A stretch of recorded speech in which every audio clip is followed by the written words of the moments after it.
good intro music. How's everybody doing? I heard there was one speaker from Durham. Are there any other native North Carolinians out in the crowd? Kind of a dying breed up in the triangle. I'm a native. I grew up about an hour south from here in a small town called Linden, where people listen to country music and cook their vegetables in animal fat, you know. You know, it's the kind of place where everybody knows your name, or as my wife, who's a New Yorker, might say, everybody knows everybody else's business. But small towns are well known for the sense of community they engender. When you drive by someone in Linden, whether they're in their car or on their front porch, they wave at you.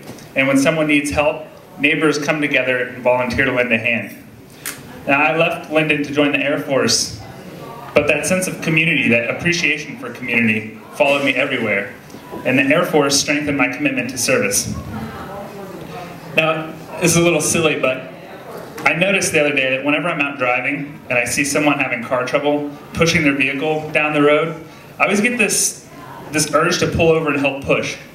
And, you know, nobody's ever refused help pushing their vehicle.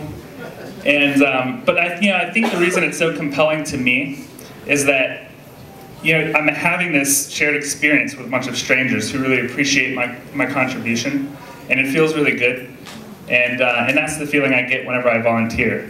So I love to volunteer, and our communities need volunteers. In fact, out of the 1.5 million charities in the U.S., 4 out of 5 say that they depend on volunteers in order to accomplish their mission. And nonprofits in Raleigh are doing really amazing things.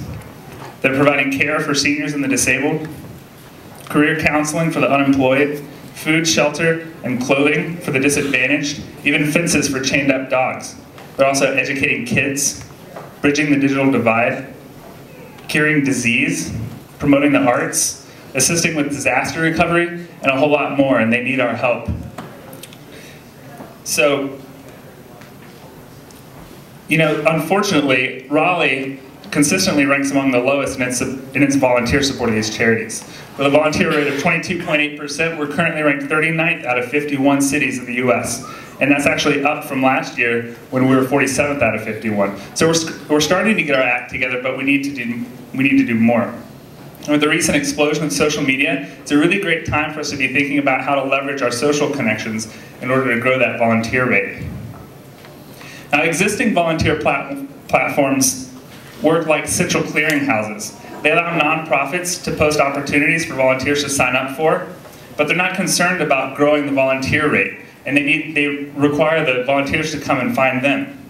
What we need is a volunteer platform that's designed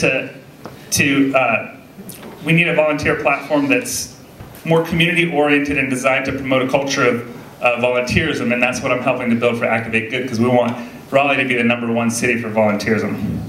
So how do we get there? Well, 42% of volunteers say that they got involved because a friend asked them to.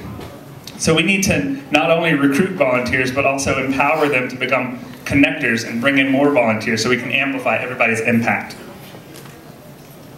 So one idea we've had is based on this idea of peer-to-peer fundraising. You've seen these fundraising campaigns where people ask their friends to pledge a donation. Well, why not, instead of pledging a donation, we have them pledge volunteer hours? We're also thinking about how to support volunteer groups, like civic clubs, who often come to us and they want to volunteer, but they have a hard time finding opportunities for big groups. So in addition to nonprofits posting opportunities for volunteers to sign up for, we can actually reverse the connection process, allow the volunteers to tell us how and when they want to volunteer, and then let the nonprofits choose them. It's a little abstract. So Amber Smith, the president of Activate Good, wrote that in order to spark movements to make volunteerism viral in Raleigh and cities like it, volunteer centers must move away from thinking of themselves as essential resource hubs and instead reinvent themselves as connectors in a social network. So that's what I'm doing to help promote volunteerism in Raleigh, and here's what you can do. Become a connector for volunteerism. Find a cause that's meaningful to you, and ask a friend to volunteer with you. We don't have to live in a small town to build a strong community.